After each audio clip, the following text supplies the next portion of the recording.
Nga namang na-interes ka niya ng butanga, ha? Sabrina? Tungod kay gipuy-an og mga maligno ang bahay sa akong pamanhunon tiya. Unsa? O giunsa mo pagkahibaw? May katabang si Rodel nga makakita og mga patay tiya. Oh, kinahanglan mapalayo ka ng dapita, Sabrina. Ayaw na gid pagtunob sa maong bahay.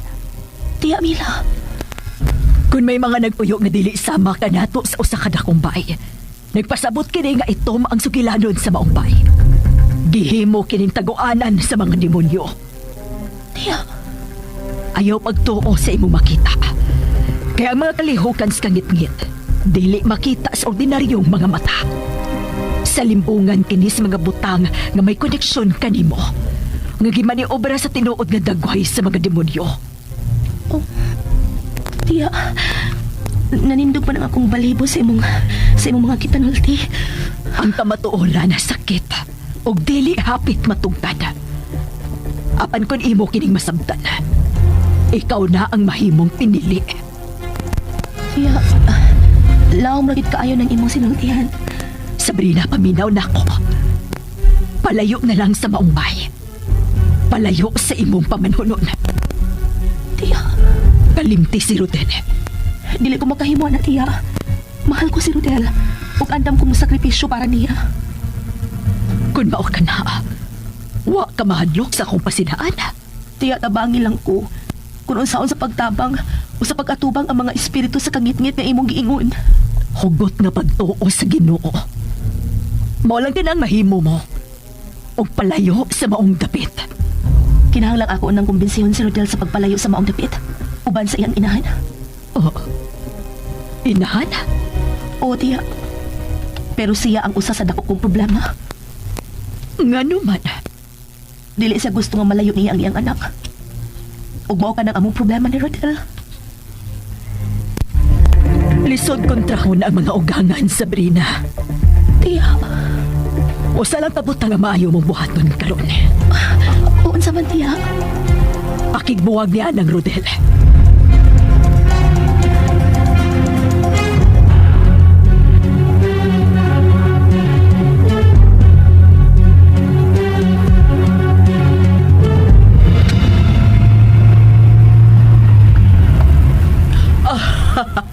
Malipayon kaayo karong adlaw, Rodel, anak.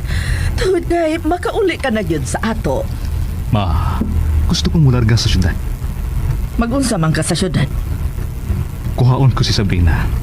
Oh, Nabalakan ako sa iyang kahintang dito. kalimti siya, Rodel. Di ko makahimo sa paghikalimot ni Sabrina, ma. Gusto gyud kang ilahog sa demonyo si Sabrina? Ma, way makalabaw sa gakom sa Ginoo. Ikaw ang misulti, anak, di ba? Ibalik kining auto sa ospital, Elmo. Ma, naunsa ka? Lain ang akong lawas. Kinahanglan nga magpa-ospital ko. Wa kay gibati, ma. Huna-huna mo lang ka na. May gibati ko. Ako kining lawas. Musa, nahibaw ko nga may sakit ko. Mong ibalik ko sa ospital. Ma, ayaw na kong langan na pa. Pauno nga kining sakyanan, Elmo. Ay, matuman, madam. Manawag na ko, Noy Ilmo. Oh, asa ka man, Rodel? Dili ba ko nimo ubanan sa ospital? Naglain ang akong lawas. Nganong na naog ka, Rodel? Ma, kinahanglan magkikita ko ni Sabrina. Tawagan lang ko kung moabot ka na sa ospital. Rodel! Rodel, balik diri! Rodel! Ay, pasagdi na una siya, madam. Hilaw tiguang! Nganong ikaw man maoy midrive? Kakuyaw to madisgrasya ta! Rodel! Rodel, ayaw pagmotor! Bago ka pang nakagawa sa ospital! Rodel! Ay, mobalik ka sa ospital, madam. Ika'y padoktor dito! Nga! Ay, nako.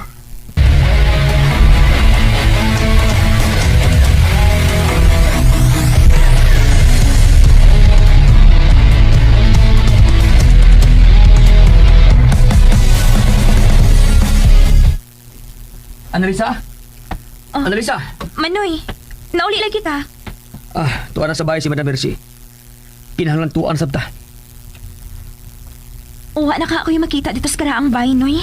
Annalisa, ayaw na lang tagda kung unsa may imong makita sa karaang bahay. Dili na ko sila mahimong dili tag doon man ni Carding. Makita ko sila. Ug mabatiagan ako ang ilang kasuko, ang ilang kahiubos. Annalisa, itaon. Wala mo ko tilaing rabuan, God. Manoy, Ay, sige na lang, oy. Ako na lang mabalik sa karaang bahay. ayaw, Noy. Mauban ko nimo man ni Carding.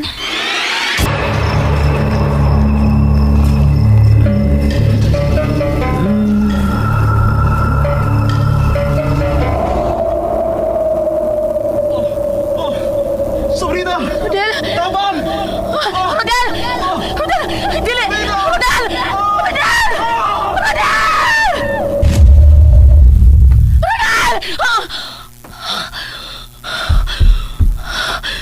Salamat. Salamat tinagam ko na di ko. Si Rodel, gilamoy siya sa itong ani, no? Sa bagay puti pasapot sa kundaman. May connection ka rin sa nahitabo karon ni Rodel. Kumusta naman ka si Rodel? Hapit na mubuhan nga, wa ko mo kontak niya. Kinalang may bawo ko kung unsa na kahimtang ni Rodel.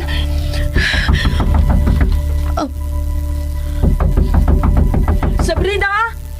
Abli ako daan! Oh, kadiyot lang. Sorry ha, nga nakamata ka sa akong pagsinggit ha. Ay, di lang imong singgit ang nagkapamatan ako. May bisita ka nga nagpaabot sa silong. Bisita? Insa? Si Rodel.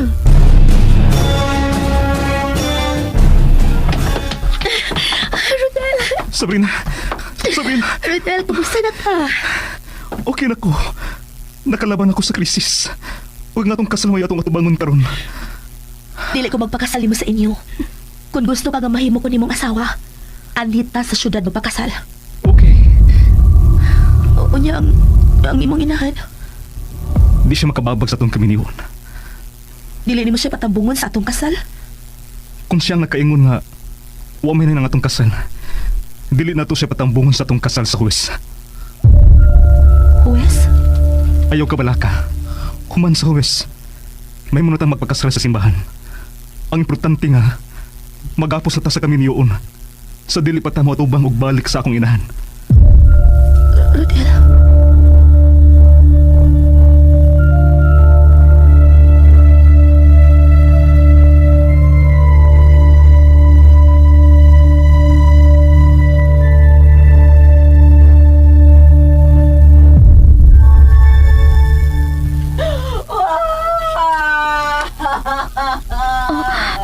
Si Madam Mercy. Uwa pagit siya mahunag sa pagilak. Annalisa, naunsa man sa madam? Ngano man na siya, oy? Nagsige man nagminatay, diha. Mura man na siya namatian. Mga salbahe! Mga matinumanon sa gusto! Oh, uy. Saan mo na to sa madam, ha? Mga matinumanon sa gusto! Dili mahimong mamatay siya, Manoy. Mga salbahes mo! Di pa siya matay ang pagsige niyang hilak, oy. Pero ganina ram ko na siya nagminatay. Tingali at nagkiho na siya. Oh, ato lang unyang may baon si Rodel sa tabo si mama. Ay naunsa mo na si madam, ha? Ay, ganina na siya nagsighilak, loy. Ay, radyo ninyo, mami, ha?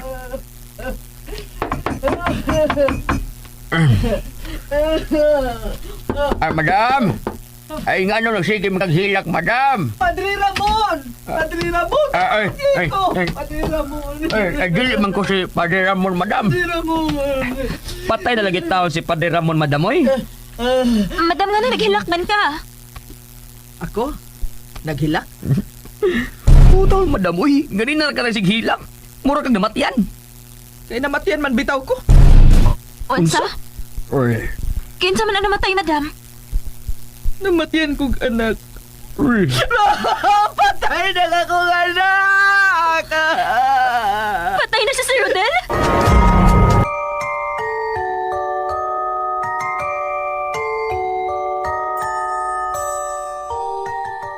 Ako? Naghilak? Putol, madam, uy. Ganina na ka nagsighilak. Mura kang namatian. Kaya namatian man bitaw ko. Unsa? Oy. Kinsa man ang namatay, madam? Namatian kong anak. Uy, Patay na nga kong anak!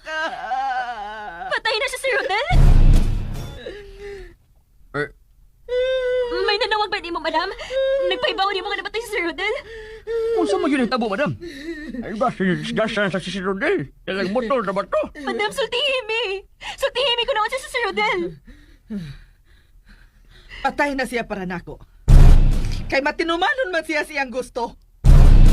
Laruha ka na, madam, uy. Kay kalayaton na ba yun akong luha sa mata, madam? Nalimang ka ng mo may paggawa sa ospital. Unya, marisgas siya na sab.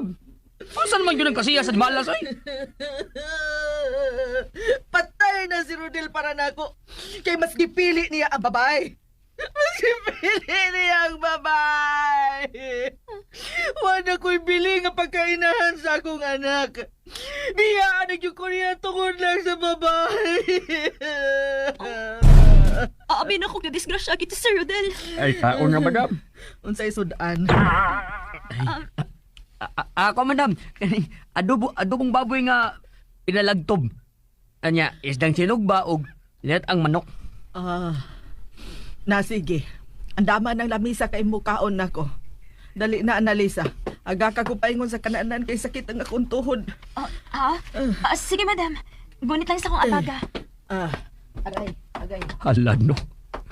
Kuyawan man sa tayo ni Madam Mercelo, eh. Kalit paglikoy. Ay, may diferensya yun sa kalding. Sa'yo hasap niyang giango-ango, no? Ay, wa siya giango-ango, ha, eh. Oh, ha? Kung saan gina siya sa mong nahuna, lo? Ay, nagdrama. Ha? Pero, lo, naunsa dyan ka si Sir Rodel sa syudad? Congratulations! Congratulations! Salamat! Salamat inyong tanan. Salamat! Salamat sa inyong pagtamo sa mong kasal. Oh, di na yun na disipyaton, Rodel. Sa iloa nga, dili namin makadugay ha. Kay layo pang among biyahe. Wow, magani mo na sila. Ay, wala yung makakontra sa inyong kasal. Tuod, abutan na lang ang imbitasyon sa among kasal sa simbahan ha. Sorry kaayo ha, nga inato ra ang celebration karon. Mansaoy, dinalian man gud ning kasala. Ay, ang importante nga nakasala yun mo sa huwes, di ba? Bungga! Okay. Padayon na lang mo din sa paglingaw-lingaw ha. Enjoy mo ha, kay mo larga na mi.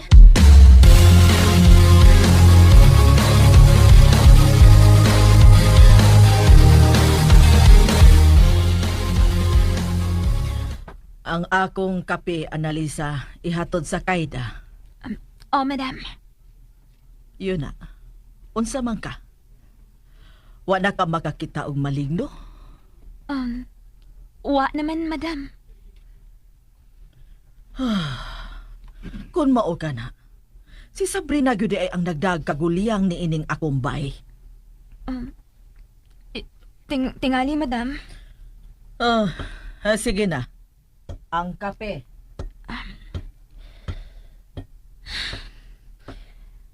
Gusto kasi, madam, siyang kisulti nga. Si Sabrina ang nagdas mga maligdong ining dapita.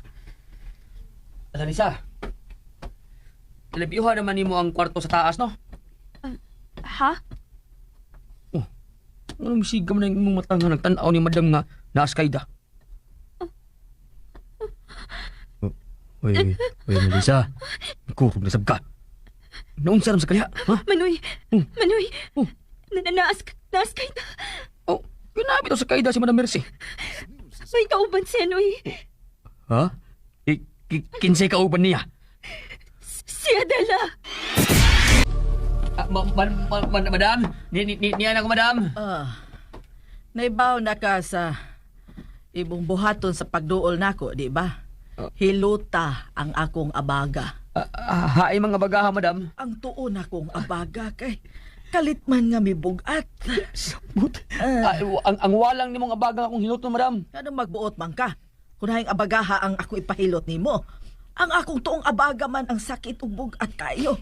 Ani agay. Ang madam kay na makikipasan. Unsay akong gipasan? Ha, Karding? Kuan ka kanang Unsay akong gipasan? ay mga problema, madam. Ay mao maganing hilutang akong abaga kay bugat og sakit ni Madam. bugat ni ay. Madam, Kabugnaw siya mong tuong abaga, madam. Uy. Dali, naghilot. Uy, dali. Tarong nga. Oo, madam. Bahala na lang eh. Excuse me, excuse. Excuse me, Excuse me. Tabi ni mo, day. Tabi. Isa gitawag ni Mog Inday. Ako, waman, madam. Sige, madam. Larga. Bahala na lang ni. Pahilot mga ka. Huwag yung kusain niya. Aray, agay. Kasakit ba ni Mog hinilutan? Hinira man to, madam. Aray, agay, hinaya. Hinaya animal. Hinira lang ito, madam. Madam, hinira. Agay. Inaya, uy. Wa na, Manoy. Sure ka, day? Uwa na. Kisa ba'y wa na? Ang iring nga nagkaon sa bahaw, madam. Diyos, madam, gusto ka? Manoy, sige na. Padayon na diha. Wa na ang iring. Ay, salamat.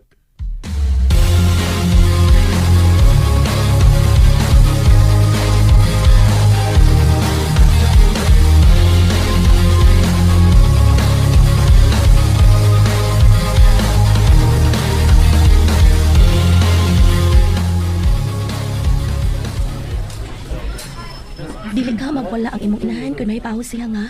Nagkasal na tayo, Rodel. Rodel, nakabati ka pa na ako. Ayaw nagkabalakas, Sabrina. Ang importante nga, banog asawa na ta. May kapakita na ta ni mama nga kasal na ta. O dili na ta niya mahimong buwagon pa. Pero, kay baho ka. Mura ba nagdigihapon ko ganahan nga mo sa kaugbalik sa inyong karaang bahay? Sabrina, ako ang makasunod sa maong bahay. Busa ati manon mo usab kini. Pero nagkano ba kita si Annalisa sa inyong karaang bahay? Aron di ka mahadlok. Ayaw pa matias si Annalisa. Kung wala kayo mabatang istorya, di ka mahadlok. Mao nga baoran ko sa Annalisa sa pagsulti kung unsa may iyang makita. Okay. Dali na. Mapadayon na ta sa atong biyahe.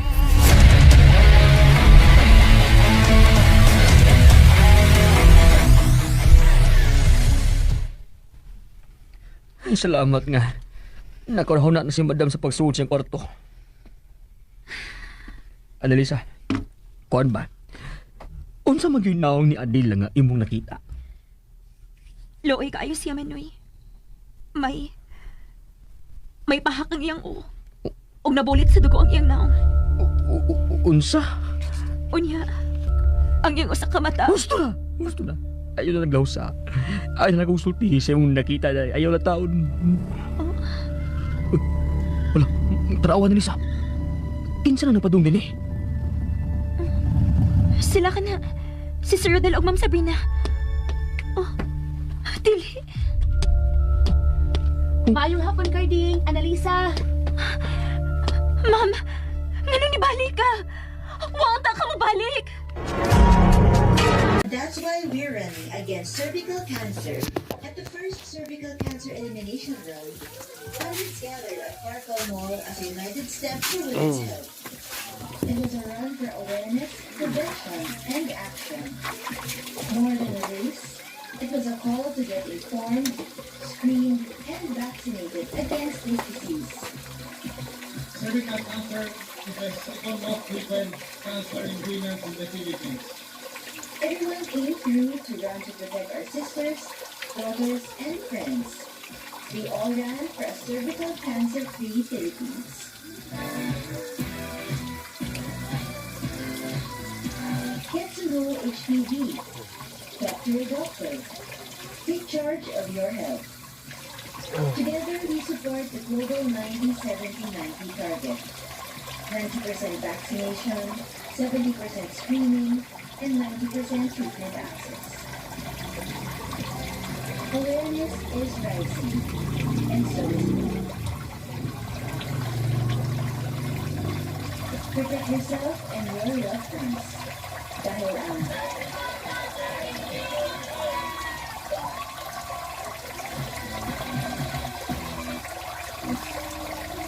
Bagaman ang New Zealand ay isang multicultural na bansa, mayroon pa rin mga insidente ng discrimination at racism sa workplace. Maraming Pinoy ang nagre-report na sila ay nadidiscriminate dahil sa kanilang lahi, accent o kulay. May mga employer na nagbibigay ng mas mababang sahod sa mga migrant worker kumpara sa mga lokal na manggagawa na may parehong posisyon at karanasan. May mga kaso rin ng bullying at unfair treatment kung saan ang mga Pinoy ay binibigyan ng mas mabibigat na workload o mas hindi ka nais-nais na shift kumpara sa kanilang mga katrabaho. Ang pakiramdam na hindi ka tanggap o hindi ka pantay-pantay ay nagdudulot ng emotional stress at kawalan ng kasiyahan sa trabaho. Para sa maraming Pinoy, ang pagtrato sa kanila bilang second-class citizen ay isang malaking dahilan para umalis at humanap ng ibang bansa na mas welcoming. Ang microaggressions at casual racism ay karaniwang nararanasan ng maraming Pinoy tulad ng pagtawa sa kanilang accent o pagpapainig tungkol sa kanilang kultura. Ang mga ganitong karanasan ay unti-unting pumapatay ng kanilang kumpiyansa at nagpapadama sa kanila na hindi sila kabilang sa lipunan ng New Zealand pagkito sa ating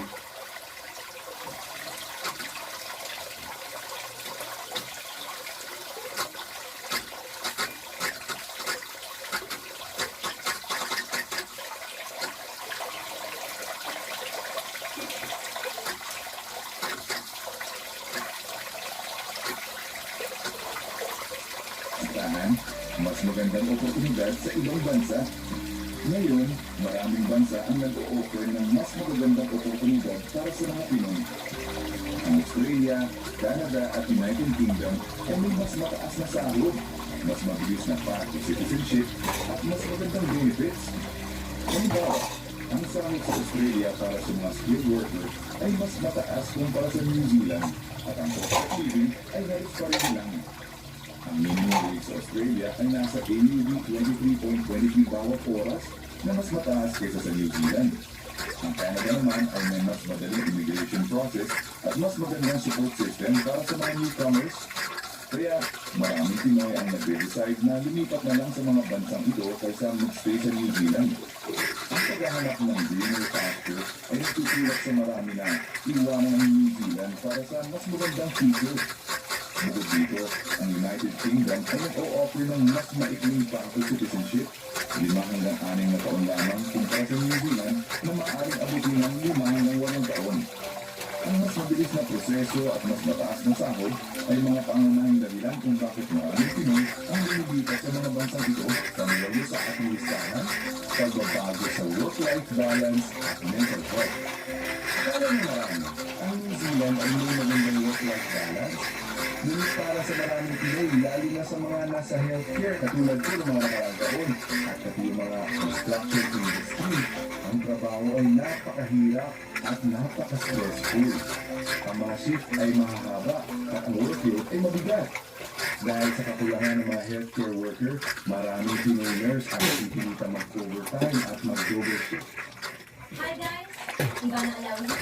Nag-flat up ako na super legit at sobrang dali lang manalo.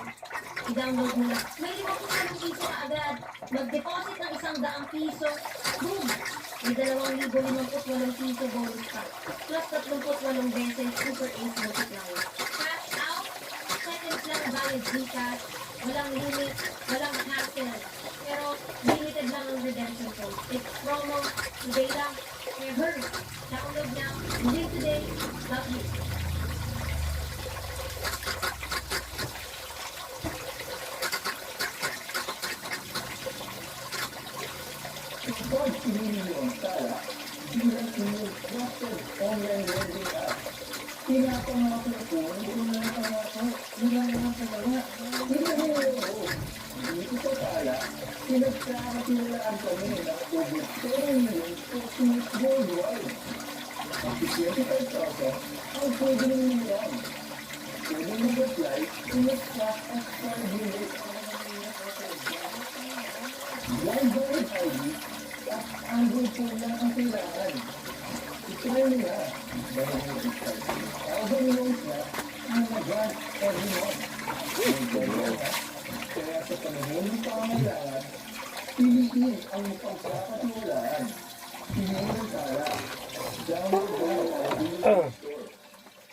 burnout ay nagdudulot ng mga problema sa mental health. Marami ang nakakaranas ng anxiety at depression dahil sa pressure ng trabaho at pagiging malayo sa pamilya. Ang kawalan ng tamang work-life balance ay nagpapadama sa marami na hindi worth it ang pagstay sa New Zealand. Ayon sa mga survey, ang mga migrant workers sa New Zealand ay may mas mataas na rate ng mental health issues kumpara sa mga lokal na manggagawa. Ang kakulangan ng access sa culturally appropriate mental health services ay nagpapalala pa ng sitwasyon. Maraming Pinoy ang nahihiyang humingi ng tulong dahil sa stigma tungkol sa mental health sa kanilang kultura. Kaya sila ay nagtitiis na lang hanggang sa mapinita ang ngayon. Pansyan sa ating listahan, pagtaas ng standard of living sa Pilipinas. Isang nakakagulat na dahilan ng pagtaas ng standard of living sa Pilipinas. Maraming Pinoy ang napapansin na umuunlad na ang Pilipinas at marami ng opportunities sa sariling bansa. Ang paglaganap ng online job at remote work ang nagbibigay daan sa mga Pinoy na magtrabaho para sa international companies habang nakastay sa Pilipinas. Ang sahod ay maaaring hindi kasing sa New Zealand, ngunit ang cost of living ay mas mababa at kasama ang pamilya. Marami ang nagde-decide na umuwi na lang at mag-negosyo o magtrabaho remotely. Ang pag-aasa tumunod sa sariling bansa ay isang malakas na pull factor para sa mga Pinoy na umuwi. Ang pag-unlad ng infrastructure sa Pilipinas, tulad ng improved internet connectivity at transportation systems, ay nagpapadali sa remote work at entrepreneurship. Maraming Pinoy ang nagsasabing mas kumikita na sila sa Pilipinas sa pamamagitan ng online freelancing kaysa sa kanilang trabaho sa New Zealand, lalo na kapag isinama ang mas mababang cost of living at ang benefit ng pagiging malapit sa pamilya. At ang pang-sampu sa ating listahan, pandemya at bagong priorities sa buhay. Ang COVID-19 pandemic ay nagdulot ng malaking pagbabago sa priorities ng maraming Pinoy. Naramdaman ng marami ang kahalagahan ng pamilya at kalusugan. Ang lockdowns at travel restrictions ay nagpahirap sa maraming OFW na makauwi o makabisita sa kanilang pamilya. Marami ang narealize na ang pera ay hindi lamang ang mahalaga sa buhay. Ang kalusugan at pagkakasama-sama ng pamilya ang naging mas importante. Kaya marami ang nagdesisyon na umuwi na lang at magsimula ulit sa Pilipinas. Ang pandemya ay nagbukas ng mata ng maraming Pinoy na ang tunay na kayamanan ay ang oras na makasama ang mga mahal sa buhay. Marami ang na-stuck sa New Zealand ng ilang taon na hindi makauwi dahil sa mahal na hotel quarantine at travel restrictions. Ang karanasang ito ay nagpamulat sa kanila na ang buhay ay maikli at mas importante ang mga bagay na hindi nabibili ng pera. Ang new perspective na ito ang nagtulak sa marami na baguhin ang kanilang life plans at piliing manatili na sa Pilipinas kasama ang kanilang mga mahal sa buhay. Mga kaalaman na hinog. Ang pag-alis ng maraming Pinoy sa New Zealand ay isang komplikadong issue na may malalim na mga dahilan. Hindi ito basta-basta lang. Para sa marami, ito ay isang mahirap na desisyon na ginawa para sa ikabubuti ng kanilang pamilya at sariling kaligayahan. Ibahagi ang video na ito sa inyong mga kapwa OFW o sa mga nagpaplano pa lamang mag-abroad. Maraming salamat po at God bless po sa ating lahat. Okay, babala sa mga mahilig mag-on scrapper, lalo na yung mga mahilig maglaro ng Super 8. Para sa itong video to, so makinig ka mabuti. Gusto ko na matigil itong mga panloloko na to, lalo yung mga streamer, yung mga influencer, nagpo-promote ang mga site na scam. Okay? Scam. Meron ako matibay na proof dito guys, para patunayan sa inyo na si Super Ace, yung mga link na yan, yung mga site na yan guys, napaprogram nila yung Super Ace nila para kuhaan kayo ng pera. Kung baga yung winning rate nyo, napapanto kayo guys, pinapababa nila as in sobrang baba to the point na hindi ka na mananalo sa laro yan. So ito ang pangunay ko guys. Okay, ang usa ko dito ay isang nag-aaral ng Super Ace. At sabi dito, his platform can operate the lottery, that is the chance of winning can be changed. His platform can set up a system to determine how much money you win and lose. Mga guys, ang lala. For sure, yung mga ipagamutan ng mga scammers yan guys, aware silang scam yung site nila guys. At ewan ko kung bakit patuloy pa rin sila sa mga ganito. So baka iniisip nyo, kung kita lang ako lang ito, ano yung sinasabi ko. Kaya ako guys, mag-experiment tayo para patunayan na tama yung sinasabi ko. So ito guys, may apat ako super H dito. Magkakaiba ng site tong apat na to guys. At yung isa dito ay yung site na pinopromote ko. At yung tatlo ay pinopromote ng ibang mga influencer na at dito guys, nag-cash ako ng tigpa 500 pesos para sa apat lang. Mag-bet din ako ng tigpa 400 pesos dito sa bawat site at tignan natin kung sino yung papal ko. Sa dulo ko na i-reveal ko ano yung site dito na pinopromote ko guys. Basta surprise ka lang at nakikita nyo naman kung sino talagang papal ko dito at kung saan site talaga legit na legit guys. So ayan guys, may bonus pare-parehas stick to time spins yan. Tandaan nyo mabuti tigpa 400 yung bet ko sa bawat site dito guys. Dito tayo magkakaalaman kung sino nga ba yung site na scam at site na legit na super H guys. Kasi napakadami na po ngayon kumakalat ng mga fake, mga scam na site guys na nagtitrending ngayon. Kasi gaya nga ng sabi ko, yung mga site na yan, program na yung super H nila para matalo kayo na matalo. At kung mapapansin nyo dito guys, tapos dun sa isa is naka 400 tayo, so bawi lang. At dito naman sa isa ay ang napanalunan ko lang ay tinan nyo naman guys 259 pesos lang, samantalang ang bet ko is 400, so talo pa ako 200. At dito naman sa pangatlo, naka 200 pesos lang din ako, so talo din ako 200 dito kasi 400 yung bet ko. At dito sa isang to guys, tinan nyo naman 1,300 na panalunan ko, tapos 400 yung bet ko. So ngayon, i-reveal ko na kung saan site to. At boom guys, sa Geely Park yan sa pinopromote kong site. Kasi legit po si Geely Park at hindi na kaya yung program yung Super Ace. Kasi nga, legit yung Super Ace niya. So ulitin ko, tigo 400 ang bet yung mga yan. So dito, sa isang site na to, naka 215 pesos tayo. So talo pa akong 200. Dito sa isa, 474, so bawi lang, panalo pa akong 70.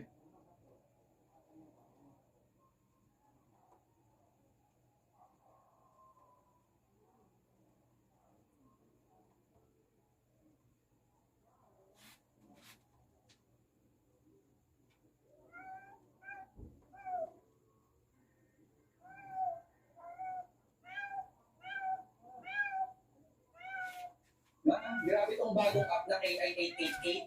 Kahapon lang ako nag-download. Ngayon, sunod-sunod na ako natalo sa minigames. Saya. Diba? Sobrang bilis. Nakuha ko agad yung reward sa game. Lumabas ako para mag-celebrate. Pagbalik ko, ikaw naman ang susunod, okay? Kuya, ano yung KI888? Parang ang saya. Simple lang, mobile game siya, download mo lang, tapos may free spin ka agad. Pag nag-register ka, may extra fun mode pa. Akala ko mga ads lang yung ganito. Pero totoo bang may gift ka pang nag-invite ng friend? Oo naman. Legit na fun app to. Pwede mo talagang i-invite ang friends mo, mas masaya kung sabay-sabay. Marami nang naglalaro dito sa Pinas.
Wala ang tao.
Pulok ba?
Operation naman yung